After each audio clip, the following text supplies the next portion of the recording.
रमजान का महीना शुरू होने वाला है और उसको लेकर आप देख सकते हैं कि करनाल में आज मुस्लिम समुदाय से जुड़े हुए जो लोग हैं उनकी जो है करनाल एसपी से जो है मीटिंग हो रही है, क्योंकि मस्जिदें बंद रहेंगी और सभी से यही अपील की जा रही है कि आप अपने अपने घर पर रहकर नमाज अदा करें। और इस समय आप देख सकते हैं करनाल के जो एसपी हैं वो करनाल में मुस्लिम समुदाय से जुड़े हुए जो लोग हैं उनसे एक अहम मीटिंग करते हुए आप देखते हैं। जो रमजान का महीना शुरू होने वाला है उसको लेकर मुस्लिम समुदाय से जुड़े जो लोग हैं आज करनाल के एसपी से मुलाकात करने पहुंचे हैं और उन्होंने अपनी तरफ से भी यह आश्वासन पूरा दिया है कि रमजान के महीने में वे देश के साथ हैं और किसी तरह की जो महामारी है उसको फैलने का मौका नहीं दिया जाएगा और जो सभी मस्जिदें हैं वो बंद रहेगी और सभी जो भाई हैं वो घर बैठकर जो है नमाज अदा करेंगे। और इस समय आप देख सकते हैं कि किस तरह से करनाल के एसपी से मुलाकात करने जो है मुस्लिम समुदाय से जो जुड़े लोग हैं वो यहाँ पर पहुंचे हैं और इस बारे में बातचीत करेंगे जो समुदाय से जुड़े लोग हैं और एसपी साहब से भी। और इस समय अभी लाइव तस्वीरें करनाल के सेक्टर 12 से इस समय देख सकते हैं जहां पर समुदाय से जुड़े लोग हैं उनकी करनाल के एसपी सुरेंद्र सिंह बोरिया से एक अहम मुलाकात हुई है। घरों में बैठ के ही सभी नमाज पढ़ेंगे, कोई भी मस्जिदों में नहीं आएगा। और अपनी तरफ से इन्होंने 1,01,000 रुपए का ये कोरोना रिलीफ फंड के लिए ये चेक भी दिया है आज। Haryana corona relief fund. Sir क्या बताना चाहेंगे, जो रमजान का महीना शुरू होने वाला है तो किस तरह से जो मस्जिदें हैं वो बंद रहेंगी और सभी भाइयों ने जो मिलकर इन्होंने क्या आश्वासन दिया है कि घर बैठकर ही नमाज अदा करेंगे? देखिए, जैसा कि आप जानते हैं कि कल से रमज़ान की शुरुआत हो रही है, तो जैसा कि रमज़ान का जो महीना चलता है उसमें काफ़ी संख्या में लोग जो है रेगुलरली नमाज पढ़ते हैं। तो आज सभी पूरे डिस्ट्रिक्ट करनाल के जो मेन मस्जिदें हैं या जो समाज के मुख्य मोअज़्ज़िज़ व्यक्ति हैं आज वो सभी आए हैं और उनसे बातचीत हुई है और उन्होंने पूरा आश्वासन दिया है और 100% एश्योरेंस दी है कि वो अपने माध्यम से भी और आप लोगों के माध्यम से भी पूरे समाज को ये अपील करेंगे और सख्त निर्देश भी देंगे कि किसी भी सूरत में कोई मस्जिद में नहीं आएगा, क्योंकि रिलीजियस गैदरिंग पे पूर्णतः बैन है, चाहे वो मंदिर हो, गुरुद्वारे हो, मस्जिद हो। तो क्योंकि ये कल से रमज़ान स्टार्ट हो रहा है और 1 महीना ये चलेंगे, तो ये सभी इन्होंने एश्योरेंस दी है कि ये घर पे बैठ के ही सभी नमाज पढ़ेंगे। अगर कोई नहीं करता, कोई अगर फिर भी कानूनी कार्रवाई भी की जाएगी, ऐसी बात भी सामने आती है? 100% यदि कोई इसकी उल्लंघना करेगा तो उसके खिलाफ सख्त से सख्त कार्रवाई की जाएगी। इनको भी बता दिया है और ये अपने लेवल पे सभी को आगे भी सूचित कर रहे हैं। तो संबंधित थानों की सर कोई मॉनिटरिंग भी रहेगी? बिल्कुल, सभी थानों को ऑलरेडी दिशा निर्देश दिए गए हैं और मस्जिद में जो केयर टेकर हैं उनके अलावा अभी इन्होंने जो सूचना दी है कि उनके अलावा मैक्सिमम 2 आदमी मस्जिद में है, उससे ज्यादा और कोई नहीं है। साउंड स्पीकर पर भी कोई किस तरह का नहीं, सायरन तो स्पीकर तो बंद ही है। नेचुरली जब मस्जिद बंद है तो वो भी बंद है। और साथ साथ मैं ये बताना चाहूँगा कि मुस्लिम समाज की तरफ से जो आज आए हैं इनकी तरफ से 1,01,000 रुपए का जो corona relief fund, state corona relief fund में एक कंट्रीब्यूशन भी आज दिया गया है। थोड़ा सा ऊपर करके।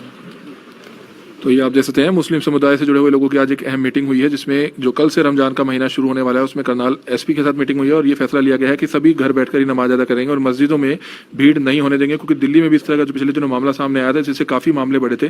तो कहने के एक अच्छी शुरुआत जरूर की गई है और हमारी अपील आप सभी से, जो भी लोग इस वीडियो को देखें ज्यादा से ज्यादा शेयर जरूर करें। कमल मीडिया, करनाल। रमजान का महीना कल से शुरू होने वाला है और ऐसे में जैसा कि हमने आपको पहले दिखाया कि किस तरह से करनाल के एसपी के साथ करनाल के मुस्लिम समुदाय से जुड़े हुए जो लोग हैं उनकी एक अहम मीटिंग हुई थी और इस समय मुस्लिम समुदाय से जुड़े हुए लोग हैं उन्होंने खुद जो है सामूहिक फैसला लिया है कि सभी मस्जिदें जो है लॉकडाउन के दौरान, क्योंकि सभी मस्जिद मंदिर जो है सभी बंद हैं और वो बंद रहेंगे और घर बैठकर जो है नमाज अदा करेंगे। तो करनाल जिले भर के जो मुसलमान भाई हैं उनको किस तरह से अपील करते हुए नजर आ रहे हैं, तो उन्हीं से जानना चाहेंगे। इस समय जो एक्सियन है जाकिर हुसैन जी, उनसे भी जानना चाहेंगे क्या कुछ आज मुलाकात हुई आपकी करनाल के एसपी से और क्या कुछ बात हुई, क्या कहना चाहेंगे? सबसे पहले तो मैं आज अपने एसपी साहब का, डीसी साहब का हार्दिक अभिनंदन करता हूँ जो इन्होंने सारा इस कोरोना रिलीफ फंड के उसमें बड़ी मेहनत से काम कर रहे हैं। हम इनके सबके शुक्रगुजार हैं और मैं विशेषकर अपने समाज की तरफ से आश्वासन देता हूँ कि कोई भी आदमी जो है ना सोशल डिस्टेंसिंग के जो है ना हर एक आदमी पालन करेगा और जो रमज़ान का महीना कल से शुरू हो रहा है इसमें सभी लोग अपनी नमाजें घर के अंदर अदा करेंगे और तरावी की नमाज भी घर के अंदर ही पढ़ेंगे और रोज़ा इफ्तारी का प्रोग्राम जो है वो भी घर के अंदर ही करेंगे। हमने सभी को अपना जो है ना सुझाव पेश कर दिया और सबको बोल दिया और हमारे मौलाना जो है उन्होंने इसके बारे में तकरीर किया, उन्होंने भी बोल दिया, अभी सबको बोल दिया कोई भी मस्जिद जो है ना इस दौरान नहीं खुलेगी, सब अपने लोग घरों में नमाज पढ़ेंगे मस्जिद के अंदर। तो जिले भर में जो है हजारों मुसलमान भाई हैं उन तक ये मैसेज पहुंचे, इसलिए इस वीडियो को जरूर शेयर कीजिएगा ताकि ज्यादा से ज्यादा लोगों तक जानकारी पहुंचाई जा सके। कुछ और लोग हैं, क्या कुछ कहना चाहेंगे? आज एसपी साहब से मुलाकात हुई है, क्या आश्वासन आपने उनको दिया? जैसा रमज़ान शरीफ का, 1 मिनट में बताऊँ, जैसा रमज़ान शरीफ का टाइम है जी, रोज़े से सारे लोग रहेंगे, किसी को फल भी चाहिए, कुछ भी चाहिए, भूखे तो रह नहीं सकते हो बिल्कुल ही। सुबह से ये 10-12 घंटे का हो जाता है रोज़ा, तो इसमें कुछ खाना ले जाना, लाने के वास्ते सामान जाने के लिए, उनके साथ ऐसा ना हो ज्यादती हो रही, मारपीट हो, सारा दिन तो वो रोज़े से रहें, फिर ये है ना कहीं पकड़े गए या कुछ जाते हुए सामान, इतनी उनको नॉलेज नहीं होती। एक सबसे बड़ी बात है कि सभी के लिए ये आदेश है कि होम डिलीवरी कीजिए, आप फल भी है, फ्रूट भी है, होम डिलीवरी से मंगाइए।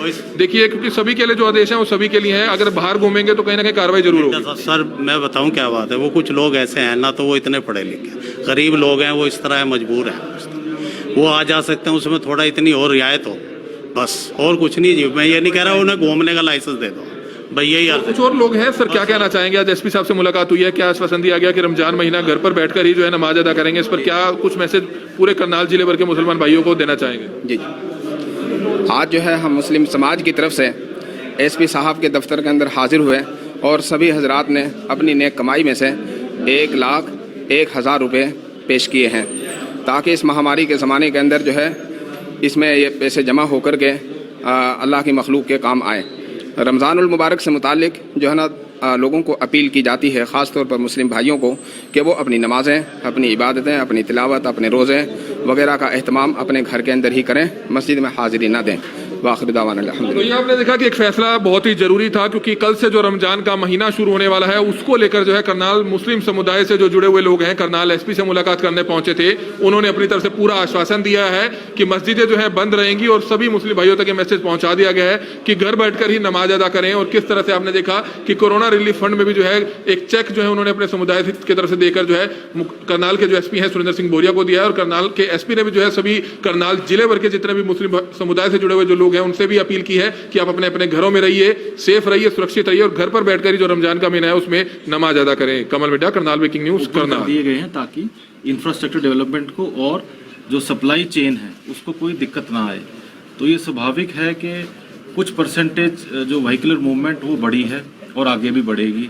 जैसे कि माइनिंग सेक्टर खुल गया है, रूरल एरिया में कंस्ट्रक्शन भी अलाउ कर दी गई है, बाकी फार्मा से संबंधित, एग्रीकल्चर से संबंधित और फूड प्रोसेसिंग से संबंधित काफ़ी जो एस्टेब्लिशमेंट्स वो खोल दी गई हैं। जो गुड्स कैरियर हैं, चाहे वो एसेंशियल गुड्स कैरी कर रहे हों या नॉन एसेंशियल, उन सबको भी खोल दिया गया है ताकि सप्लाई चेन को कोई दिक्कत ना आए। लेकिन इसका मतलब ये नहीं है किसी प्रकार की छूट मिली है। ये मैं स्पष्ट करना चाहूँगा कि ये केवल एक रियायत है, रियायत मिली है, कोई किसी प्रकार की छूट किसी को नहीं मिली है। और जो एस्टेब्लिशमेंट खुली हैं वो विद परमिशन खुली हैं। एक अलग अलग लेवल की 3 कमेटी बनी है depending on the size of the establishment और नंबर ऑफ द वर्कर्स। यदि 25 तक वर्कर हैं तो अलग कमेटी है, 25 से 200 वर्कर हैं तो अलग कमेटी है, 200 से ऊपर अगर किसी ने वर्कर यूज़ करके अपने एस्टेब्लिशमेंट चलानी है तो उसके लिए अलग कमेटी है। लेकिन उनके साथ साथ पूरी कंडीशंस भी हैं, जैसे कि वो उनको उनके खाने का, उनके रहने की व्यवस्था, उनकी ट्रांसपोर्टेशन की व्यवस्था, जो नॉर्म्स हैं लॉकडाउन के उसको पूरे मानते हुए उसे फॉलो करेंगे, मास्क का प्रयोग करेंगे और साथ साथ सोशल डिस्टेंस का भी पूरा मेंटेन करेंगे। सर, जब पुलिस चेकिंग करती है उस दौरान जो मीडिया वाले मीडिया कवरेज कर रहे होते हैं या पुलिस जांच कर रही होती है, कुछ लोग मिसबिहेव करते हैं, सर उनको क्या कहना चाहेंगे? यानी क्योंकि उनको गुस्सा ये होता है कि हम पकड़े गए हैं और मीडिया के कैमरे में भी हम कैद हो गए हैं, इस तरह से मिसबिहेव करते हैं सर लोग। देखिए, ऐसे जो कुछ परसेंट हैं वो कर रहे हैं, उसके खिलाफ सख्त कार्रवाई भी की जा रही है। 130 FIR हम 24 तारीख से आज तक जो है दर्ज कर चुके हैं। 200 के आसपास व्यक्ति अरेस्ट किए गए हैं, 188 और संबंधित धाराएं लॉकडाउन की लगा के। इसके अलावा चलानिंग और इम्पाउंड 2.5 करोड़ के आसपास फाइन भी इम्पोज कर चुके हैं, हज़ारों की संख्या में व्हीकल्स इम्पाउंड भी की गई हैं। लेकिन मैं दोबारा कहना चाहूँगा कि अननेसेसरी विदाउट वैलिड परमिशन किसी की भी मूवमेंट अलाउड नहीं है। 1-2 दिन, क्योंकि नई जब कोई सिस्टम स्टार्ट होता है 1-2 दिन दिक्कत आती है।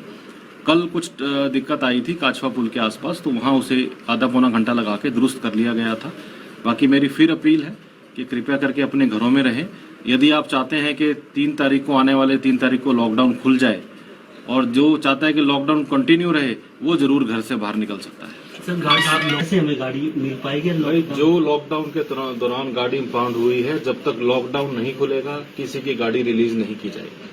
सर, टोल वगैरह खुल गया है, टोल के आसपास टोल भी जो है आप जानते हैं कि टोल जो है वो भी खुल गया है। जैसे मैंने बताया कि क्योंकि सप्लाई चेन ना टूटे और जो एसेंशियल कमोडिटीज हैं उसकी सप्लाई रेगुलर बनी रहे, तो इस बात को मद्देनजर रखते हुए काफी जो है एस्टेब्लिशमेंट खोला गया है और जो गुड्स कैरियर की मूवमेंट को पूर्णतः खोला गया है। सर, जो पुलिस कर्मी नाके में ड्यूटी उसको हौसला बढ़ाने के लिए आपकी तरफ से किस तरह के प्रयास या कुछ तरह का? देखिए, मैं बताना चाहूंगा कि बहुत अच्छे मोटिवेशन के साथ आप भी फील्ड में जाते हो, देखते हो, 24 घंटे वो काम कर रहे हैं। हम अपनी तरफ से पूरी कोशिश करते हैं कि उनका मोटिवेशन लेवल बना रहे, उनकी खाने की व्यवस्था ठीक हो, उनके प्रॉपर सप्लाई ऑफ मास्क उनको रेगुलरली मिले, उनको ये भी बताया जा रहा है कैसे मास्क यूज करना है और कैसे जो है सैनिटाइजर का यूज करना है। ये गाड़ी भी हमने तैयार की है जो रेगुलरली मूव करती है और 3 सेकंड में 12 मुलाजिम उसमें सैनिटाइज हो जाते हैं। तो जो भी हम अपने लेवल पे एफर्ट कर सकते हैं, पुलिस हेडक्वार्टर से भी हमें पूरी सख्त हिदायत है कि सभी मुलाजिमों का पूरा ध्यान रखना है।